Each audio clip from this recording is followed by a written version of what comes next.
तो आइए, good evening students. हम लोग आज अब ज़रा फिज़िकल केमिस्ट्री के एक बहुत इम्पॉर्टेंट सेगमेंट रियल गैस को डिस्कस कर रहे हैं। वैसे रियल गैस का ओरिजिन जहाँ से हमारा शुरुआत होता है वो kinetic theory of gas KTG से होता है, लेकिन हम लोग थोड़ा पहले टॉपिक का अगर आप नाम देखिएगा तो हम लोग मैक्सवेल डिस्ट्रीब्यूशन ऑफ स्पीड से स्टार्ट हो रहे हैं। जस्ट इसके बाद हम लोग केटीजी पे भी आएंगे, काइनेटिक थ्योरी ऑफ गैस पे भी। क्या है मैक्सवेल डिस्ट्रीब्यूशन ऑफ स्पीड, पहले ज़रा हम इसे समझने की कोशिश करें, क्योंकि इसका पूरे फिजिकल में बहुत इम्पॉर्टेंट रोल है। मतलब इस कॉन्सेप्ट को समझना हमारे लिए आगे के चैप्टर्स के लिए बहुत ज़्यादा यूज़फुल होता है। तो क्या है मैक्सवेल डिस्ट्रीब्यूशन ऑफ स्पीड, पहले ज़रा उसे हम समझें।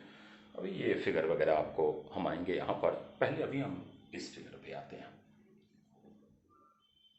तो एक हम छोटी सी बात पहले काइनेटिक थ्योरी ऑफ गैस का पोस्टुलेट्स बोलते हैं। क्या बोलता है काइनेटिक थ्योरी ऑफ गैस का जो पोस्टुलेट्स है कि एक्चुअली जो हमारा गैस है वो काफ़ी छोटे छोटे माइन्यूट डिस्क्रीट पार्टिकल से मिलकर के बने हुए हैं। जैसे देखिए, ये हमारा गैस है, ये काफ़ी छोटे छोटे छोटे छोटे छोटे छोटे पार्टिकल से मिलकर के बना हुआ है।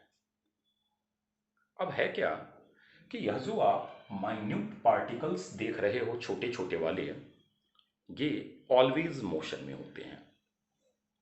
अब अगर ये मोशन में हैं तो इनका अपने आप से collision as well as container की दीवार से कॉलिजन रेगुलर चलता रहता है। ये प्रोसेस रुकता नहीं है। अब कॉलिजन हो रहा है कॉन्टिन्यूअसली। उस कॉलिजन के कारण इनका स्पीड और इनका डायरेक्शन, इनका कहने का मतलब है कि छोटे पार्टिकल्स का, इनकी स्पीड और इनकी डायरेक्शन रेगुलर चेंज होते रहती है। यह हमारी स्टडी किसी एक गैसियस मॉलिक्यूल्स को काफ़ी ड्रास्टिक बना देता है। मतलब अगर हम किसी एक गैसियस मॉलिक्यूल्स की मोशन को स्टडी करना चाहे तो ये हमारे लिए बहुत पजलिंग मैटर हो जाता है। वजह यह है कि इनकी रेगुलर स्पीड और इनका डायरेक्शन चेंज हो रहा है। तो ये एक बड़ी समस्या हमारे पास आ गई। मतलब क्या बताएं हम, पहले ज़रा उन चीज़ों को समझिएगा, फिर हम इनकी इंपॉर्टेंस वगैरह पे आएंगे कि क्यों पढ़ रहे हैं। हमने कहा कि भाई हमारे पास एक कंटेनर है और एक कंटेनर में काफ़ी छोटे छोटे पार्टिकल्स हैं। वो पार्टिकल्स एक गैस का कलेक्शन है हमारा। वो जो छोटे छोटे पार्टिकल्स है वो रेगुलर मोशन में है। रेगुलर मोशन में है इसलिए वो रेगुलरली कॉन्टिन्यूसली वो कोलाइड हो रहे हैं। अब उनका कॉलिजन अपने आप के साथ हो, कंटेनर की दीवार के साथ हो, यह कॉलिजन उनकी स्पीड और उनकी डायरेक्शन को रेगुलर चेंज कर रहा है। इस वजह से अगर हम किसी एक पार्टिकल्स की मोशन को स्टडी करना चाहे तो वो हमारे लिए काफ़ी मतलब पजलिंग मैटर है। हम स्टडी एक्यूरेटली उसे नहीं कर पाएंगे। मैक्सवेल ने इसी प्रॉब्लम को दूर किया था। वैसे इसी यह थ्योरी हमारा कहलाता है कि ये एक्चुअली क्वांटम मैकेनिक्स का ओरिजिन है। इसी थ्योरी के बाद हमारा क्वांटम मैकेनिक्स काफ़ी एडवांस बना था। जब तक Maxwell distribution of speed discover नहीं हुआ था हम लोग काफ़ी परेशान थे इंडिविजुअल गैसियस मॉलिक्यूल्स को लेकर के। तो अब क्या कहा मैक्सवेल ने, पहले उन बातों को समझिएगा, फिर हम ग्राफ पे आएंगे तो और बेहतर तरीके से समझ में आएगा। तो मैक्सवेल ने कहा कि भैया हमारे जितने सैंपल ऑफ गैस है, इन क्या है total number of molecules gas का। तो जितने मान लीजिए कि 100 गैसियस मॉलिक्यूल्स हैं, उन 100 गैसियस मॉलिक्यूल्स में कुछ नंबर होगा गैसियस मॉलिक्यूल्स का जो एक पर्टिकुलर स्पीड को कॉन्टेन करता होगा। और वह स्पीड जब तक कि आप नेचर ऑफ गैस या टेम्परेचर को चेंज नहीं करो वो चेंज नहीं होगा। अब ज़रा हम अपनी इन बातों को आपको समझाएं। तो आइए ज़रा हम लोग इस ग्राफ पे लौट के आते हैं। तो ये है हमारा del in by N. This one is also called fraction of molecules, मतलब टोटल मॉलिक्यूल्स में कितने मॉलिक्यूल्स। इसको d N by d V भी बोलते हैं, पर यूनिट वॉल्यूम में कितना मॉलिक्यूल्स। और ये हमारा स्पीड है किसका, तो स्पीड ऑफ मॉलिक्यूल्स का, जो छोटे छोटे पार्टिकल्स हैं उनका। ये मॉलिक्यूल्स है, कट गया तो घबराइएगा नहीं, थोड़ा ऊपर कर देते हैं इसे।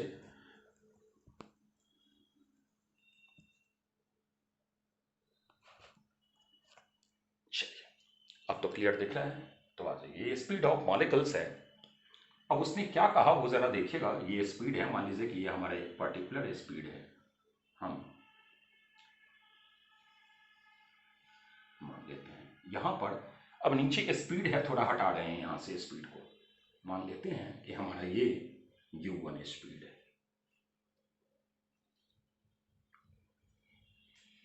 अब हम लोग क्या करते हैं, काफी स्लाइट स्पीड में चेंजिंग लाते हैं, मतलब u1 प्लस du।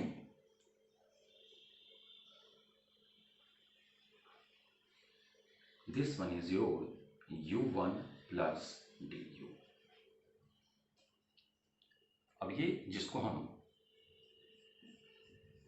शेडेड कर रहे हैं,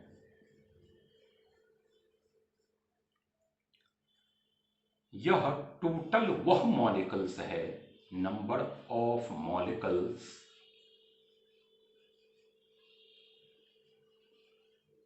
विच स्पीड इज u1 से u1 प्लस d।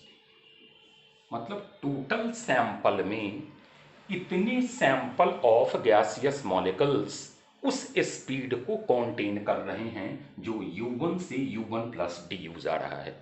du काफी स्मॉल अमाउंट है, तो दैट इज वाई हम बोल सकते हैं कि u1 स्पीड पर टोटल इन मॉलिक्यूल्स में इतना ही मॉलिक्यूल्स है जो u1 स्पीड को कॉन्टेन कर रहा है। अब हमारी बातों को फिर से सुनिएगा, तब अब फिर समझ में आएगा। मैक्सवेल ने क्या बताया कि भाई हमारे पास जितने सैंपल हैं गैस के, टोटल नंबर ऑफ सैंपल्स, उन टोटल नंबर ऑफ सैंपल्स में एक पर्टिकुलर नंबर होगा गैसियस मॉलिक्यूल्स का जो एक पर्टिकुलर स्पीड को कंटेन करता होगा। अब देखिए टोटल, एक चीज और जरा समझ आइएगा, ये जो टोटल डोम शेप्ड एरिया है, ये कर्व जो टोटल देख रहे हैं, इस कर्व में टोटल इन मॉलिक्यूल्स हैं, मतलब ये कर्व का total area total number of molecules को रिप्रेजेंट कर रहा है। उस टोटल में इस पर्टिकुलर एरिया को जो हमने ब्लू कलर से कलर्ड किया हुआ है वो क्या है, तो बोलेगा कि इन मॉलिक्यूल्स में वह मॉलिक्यूल्स जो u1 से u1 प्लस du जा रहा है। क्लियर है? यह जो शेडेड एरिया है ये तब तक चेंज नहीं होगा जब तक कि आप टेम्परेचर चेंज नहीं कर रहे हो या नेचर ऑफ गैस चेंज नहीं कर रहे हो। बातें समझ में आ गई होंगी यहां तक की? आइए फिर से हम जरा अपनी बातों को बोले, समझिएगा।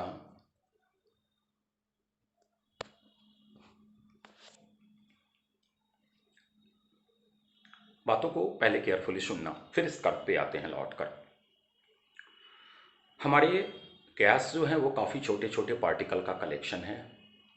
वो छोटे छोटे पार्टिकल रेगुलर मोशन में हैं, इसके कारण उनका कॉन्टिन्यूअस कॉलिजन हो रहा है। वो कॉन्टिन्यूअस कॉलिजन उनकी स्पीड और उनकी डायरेक्शन को रेगुलर चेंज कर रही है।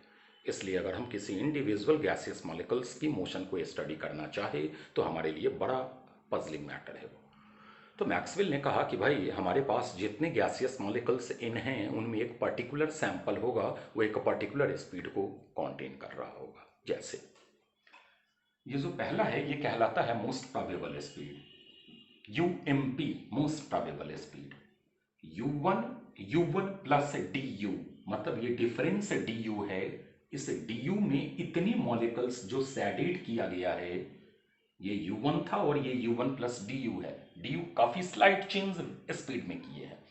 तो जो हमारा इतनी सैंपल ऑफ गैसियस मॉलिक्यूल्स हैं जो मोस्ट प्रोबेबल स्पीड को कंटेन कर रहे हैं। अब जितना यहां चेंज था ना du का, उतना ही du चेंज u एवरेज में लाए। u एवरेज, एवरेज स्पीड, तो उसमें हमारा इतना जो शेडेड पार्ट है वो आया, और ये हमारा है u root mean square speed, उतना ही du का ही चेंज लाए हैं, ये शेडेड पार्ट है। तो एक चीज आपको लगा होगा कि सबसे ज्यादा मॉलिक्यूल्स मोस्ट प्रोबेबल है, क्योंकि ये एरिया वाइज सबसे बड़ा एरिया है। उससे कम एरिया इसका है, उससे कम एरिया इसका है, मतलब रूट मीन स्क्वायर स्पीड को कंटेन करने वाले काफी कम गैसियस मॉलिक्यूल्स है। मतलब अगर 100 गैसियस मॉलिक्यूल्स हैं तो 100 में अगर मान लीजिए 50 MP को कंटेन कर रहे हैं, तो 50 से कम गैसियस मॉलिक्यूल्स एवरेज को कंटेन कर रहे होंगे और उससे कम आरएमएस को कंटेन कर रहे होंगे। नंबर ऑफ मॉलिक्यूल्स मतलब सबसे कम gaseous molecules root mean square speed को ऑक्यूपाई करती है, लेकिन स्पीड वाइज सबसे बड़ा यू आरएमएस होता है, क्योंकि एक्स एक्सिस पे स्पीड है आपका, मतलब मॉलिक्यूल्स वाइज कम है वो, लेकिन उनकी स्पीड सबसे ज्यादा है। अब हमने क्या कहा, उस स्टेटमेंट को रिकॉल कीजिएगा कि एक पर्टिकुलर सैंपल ऑफ गैस एक पर्टिकुलर स्पीड को कंटेन करता है, जो जब तक आप टेम्परेचर या नेचर ऑफ गैस को चेंज ना करो वो चेंज नहीं होगा। मतलब ये एरिया, ये एरिया और ये एरिया जब तक आप टेम्परेचर को चेंज नहीं करोगे वो चेंज नहीं होना है। क्लियर है? बातें समझ में आ गई? एक चीज और बहुत रिमार्केबल है, वो जरा आप बातों को समझ जाइएगा, फिर हम लोग आगे बढ़ रहे हैं। हमने अर्लियर बोल दिया है, तब भी आपको बता दें कि स्पीड वाइज आरएमएस स्पीड सबसे बड़ी स्पीड होती है, फिर उसके बाद एवरेज स्पीड आता है, फिर उसके बाद मोस्ट प्रोबेबल स्पीड आता है। अलग बात है कि आरएमएस में सबसे कम मॉलिक्यूल्स प्रेजेंट होते हैं, एवरेज में उससे ज़्यादा मॉलिक्यूल्स प्रेजेंट होता है, और मोस्ट प्रोबेबल में सबसे ज़्यादा मॉलिक्यूल्स प्रेजेंट होते हैं। बच्चे ने कहा ये कैसे आपको पता लग गया? तो ये एरिया से, ये जो सैडेड पार्ट है ये एक्चुअली एरिया है, और ये जो टोटल ब्लैक कलर्ड आप डोम शेप्ड देख रहे हो, टोटल यह इनको रिप्रेजेंट कर रहा है। बढ़ा जाए आगे। अब जरा हम लोग अपनी स्टडी को थोड़ा सा आगे बढ़ा रहे हैं, और हमने एक ही डेल इन बाई इन वर्सेस स्पीड दो डिफरेंट टेम्परेचर के लिए कर्व प्लॉट किया है। पहले T1 टेम्परेचर पे जो हमारा था, और ये हमारा T2 टेम्परेचर के लिए। हमने ये बता दिया है कि T2 बड़ा है T1 से। आइए पहले T1 टेम्परेचर की बात करें, अभी T2 एक सेकंड के लिए बोल जाइए। T1 टेम्परेचर की बात करें तो यह MP है, मोस्ट प्रोबेबल स्पीड, जो सबसे ज़्यादा फ्रैक्शन ऑफ मॉलिक्यूल्स कंटेन करते हैं। स्पीड वाइज ये छोटा है, लेकिन सबसे maximum fraction of molecules MP लेते हैं। फिर उसके बाद हमारा एवरेज है, फिर उसके बाद हमारा आरएमएस है। एक चीज़ आप देखे होइएगा कि जब आप टेम्परेचर बढ़ाए हैं तो most probable speed, average speed और आरएमएस स्पीड तीनों राइट हैंड शिफ्ट हो गया। मतलब टेम्परेचर के बढ़ाने से all three kinds of speed increases. पहला चीज देखिए भैया, दैट इज वाई क्या होता है कि मान लीजिए कि अगर हमें कोई हाई स्पीड पर कोई बॉन्ड तोड़वाना है तो हम लोग टेम्परेचर बढ़ा देते हैं, क्योंकि टेम्परेचर बढ़ाने से क्या होता है, उसकी काइनेटिक एनर्जी बढ़ जाएगी। क्यों बढ़ जाएगी? क्योंकि स्पीड बढ़ जाएगा। क्लियर है? बातें समझ में आ गई? मतलब वी कैन से कि अगर आप टेम्परेचर बढ़ाओ तो all three kinds of speed increases, क्योंकि कर्व बता रहा है कि तीनों टाइप ऑफ स्पीड जो है वो हमारा राइट हैंड शिफ्ट हो गया। एक और चीज बहुत रिमार्केबल है, उसे ऑब्जर्व कीजिएगा।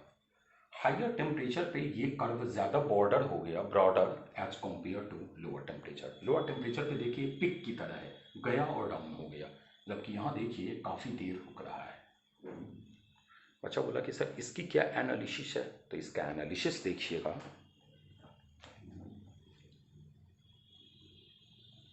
DU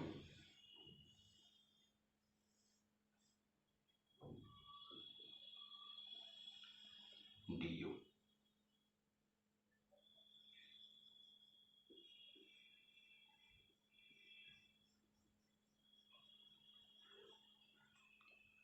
भले ये दिखने में आपको लग रहा है कि ये नीचे आ गया है, लेकिन इस एरिया से ये एरिया बड़ा है, हाइयर टेम्परेचर वाला। मतलब हाइयर टेम्परेचर पर ज्यादा मॉलिक्यूल्स मोस्ट प्रोबेबल स्पीड को लेते हैं as compared to lower temperature. Similarly average में भी आपका ज्यादा मॉलिक्यूल्स होगा, आरएमएस में भी ज्यादा मॉलिक्यूल्स होगा as compared to lower temperature. मतलब लोअर टेम्परेचर पे जितने gaseous molecules most probable, average या आरएमएस को कंटेन कर रहे थे, हाइयर टेम्परेचर पर उससे ज्यादा मॉलिक्यूल्स अब पार्टिसिपेट करने लग गए। ये ब्रॉडर का मतलब हुआ, कर्व अब ब्रॉड हो गया है, पहले ये पिक की तरह था। बातें यहां तक की समझ में आ गई? एक और चीज बहुत रिमार्केबल आप देखे होइएगा कि काफी लोअर स्पीड या काफी हाइयर स्पीड, काफी लोअर स्पीड कहने का मतलब है कि ये वाला सेगमेंट, और काफी हाइयर मतलब ये वाला सेगमेंट। चाहे वो लोअर टेम्परेचर पे हो चाहे वो हायर टेम्परेचर पे हो, काफ़ी कम मॉलिक्यूल्स प्रेजेंट होते हैं। मतलब काफ़ी लोअर स्पीड या काफ़ी हायर स्पीड कंटेन करने वाले नंबर ऑफ मॉलिक्यूल्स काफ़ी कम होते हैं। पढ़ा जाए आगे। मतलब क्या क्या हमने आपको बताया ये समझ में आ गया होगा कि मैक्सवेल डिस्ट्रीब्यूशन ऑफ स्पीड क्यों स्टडी किया गया था और इसका लोअर टेम्परेचर और हायर टेम्परेचर पर क्या इफेक्ट है। बढ़े आगे। अब हमारा इस तीनों से रिलेटेड 3 फार्मूला है वो जान जाते हैं। अगर आप फार्मूले को बहुत केयरफुली देखिए, इन सब का डेरिवेशन हम लोग को नहीं जानना है। या बहुत बच्चे बोलते हैं कि सर वो जो आपने कर्व बनाया था वो कर्व कहाँ से आया है, तो एक्चुअली है इक्वेशन तो है एक्सपोनेंशियल फॉर्म, लेकिन वो इक्वेशन हम लोग को जानना नहीं है, इसलिए हमने सीधा कर्व फॉर्म कर दिया है। तो most probable speed √2 RT/m, u average 8 RT/m, u RMS 3 RT/m। R से परिचित ही है कि आर गैस कांस्टेंट होता है, ये तो चेंज होना नहीं है। तो अब एक चीज़ आप देखिए हुईगा कि हम बार बार जो बोल रहे होंगे कि एक्चुअली डिस्ट्रीब्यूशन ऑफ स्पीड में जो आपने 3 टाइप्स ऑफ स्पीड पढ़ा है वो फंक्शन है टेम्परेचर और गैस के नेचर का। देखिए टेम्परेचर और नेचर ऑफ गैस, गैस का नेचर चेंज होगा तो मोलर मास चेंज होगा। m मोलर मास है, यहाँ पर भी देखिए Tm, यहाँ पर भी देखिए Tm। मतलब एक क्वेश्चन अगर हमारे पास आ गया कि यह 27 डिग्री सेंटीग्रेड N2 गैस और Cl2 गैस में किसका U एवरेज मूड है, तो चूंकि टेम्परेचर कांस्टेंट है, एक ही फैक्टर वेरी कर रहा है, तो एक फैक्टर वेरी कर रहा है तो हम लोग डिसाइड कर सकते हैं। तो आइए N2 28 है मोलर मास और Cl2 71 है। डिनोमिनेटर में जितनी बड़ी क्वांटिटी आएगी रिजल्ट उतना ही छोटा हो जाएगा। मतलब आपको एक चीज पता लग गया होगा कि U average of N2 greater है U एवरेज ऑफ Cl2। लेकिन अगर दोनों फैक्टर वेरिएबल बनाते फिर हमको फॉर्मूले से कैलकुलेट करना होगा। जैसे हमको दे दिया कि N2 है हमारा मान लीजिए 127 डिग्री सेंटीग्रेड पर और Cl2 है हमारा मान लीजिए 47 डिग्री सेंटीग्रेड पर। अब कहा कि भाई निकालिए यू एवरेज किसका ज़्यादा है, तो फार्मूला आपके पास है, टेम्परेचर पता है, यू एवरेज का फार्मूला है। आप यहाँ से 8RT की वैल्यू पता, पाई पता, मोलर मास पता, वैल्यू पुट कीजिएगा, कैलकुलेट कीजिएगा, इससे आपको ये पता लग जाएगा कि किस गैस का एवरेज स्पीड ज़्यादा है। तो ओवरऑल ज़रा हम आपको 2 मिनट में इन बातों को एक्सप्लेन करके इस टॉपिक को यहीं फिनिश करें। क्या बताए मैक्सवेल डिस्ट्रीब्यूशन ऑफ स्पीड में, ये ज़रा जानिएगा।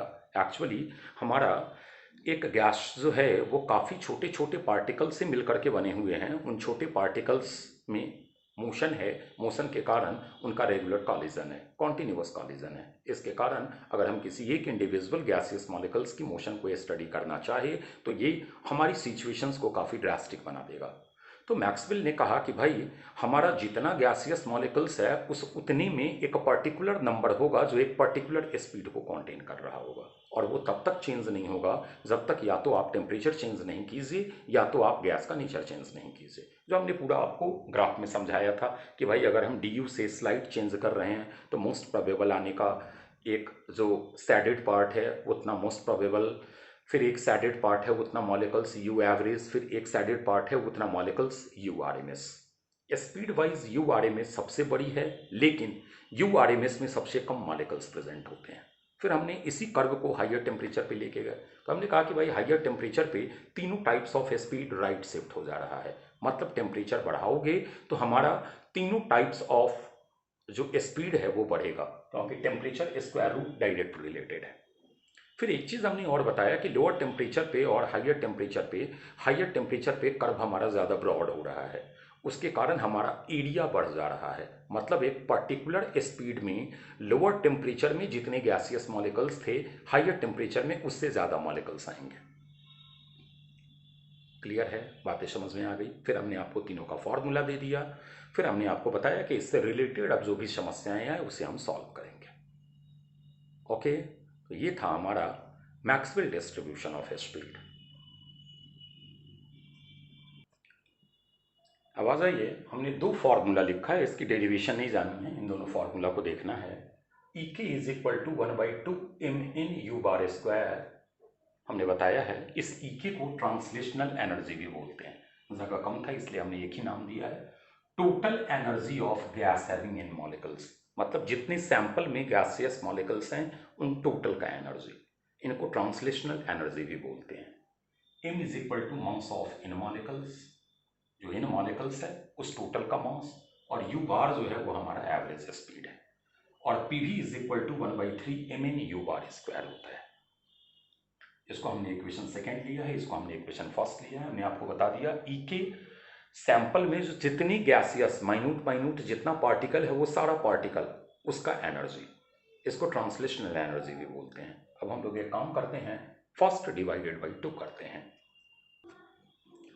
चलिए हमने फर्स्ट और 2 को डिवाइड किया है तो हमारा आ गया E K by P V is equal to 3/2। E K हमने यहाँ से निकाला 3/2 पी वी। अगर हम एक मोल की बात करें तो P V is equal to R T, N is equal to 1 mole हमने लिया हुआ है, तो ई के बराबर हमारा आ गया 3/2 आर टी। एक मोल में एनी मॉलिक्यूल्स होते हैं, तो एनी मॉलिक्यूल्स की एनर्जी 3/2 आर टी है, तो एक मॉलिक्यूल्स की जो एनर्जी होगी वो 3/2 आर टी बाई एन हो जाएगा, पर मॉलिक्यूल्स एनर्जी। और पर मॉलिक्यूल्स एनर्जी मतलब एवरेज काइनेटिक एनर्जी पर मॉलिक्यूल्स आपने निकाला है, मतलब kinetic energy divided by molecules, एक मॉलिक्यूल्स का, तो वही ना एवरेज काइनेटिक एनर्जी हो जाएगा। तो आगे हमने आपको कहा है कि average kinetic energy is equal to 3/2 R T by N A. R constant, N A constant, इसी आर बाई एन ए को बोल्ट्जमैन कांस्टेंट बोला जाता है। मतलब आज के बाद इसको केबी से डिनोट करते हैं। तो आज के बाद याद रखिएगा कि एवरेज काइनेटिक एनर्जी जो हमारा होता है वो 3/2 kBT होता है। मतलब average kinetic energy nature of gas dependent नहीं होता या सिर्फ टेम्परेचर डिपेंडेंट होता है। बच्चे ने बोला कि क्या बोले सर, समझ में नहीं आया। तो अभी आपने क्या निकाला है, average kinetic energy is equal to 3/2 kB into T. अब आप ही बताइए, हम इनटू गैस ले ले 27 डिग्री सेंटीग्रेड पर, और हम O2 गैस ले ले 27 डिग्री सेंटीग्रेड पर, और हम बोले कि भाई दोनों का एवरेज काइनेटिक एनर्जी निकालो, तो आप तो बोलोगे कि सर दोनों की एवरेज काइनेटिक एनर्जी एक ही आएगी, एवरेज स्पीड अलग अलग आएगा, लेकिन एवरेज काइनेटिक एनर्जी दोनों का सेम होगा। वजह यह है सर कि average kinetic energy nature of gas dependent नहीं होता, ये सिर्फ टेम्परेचर डिपेंडेंट फैक्टर होता है। क्लियर है, बातें समझ में आ गई यहां तक की।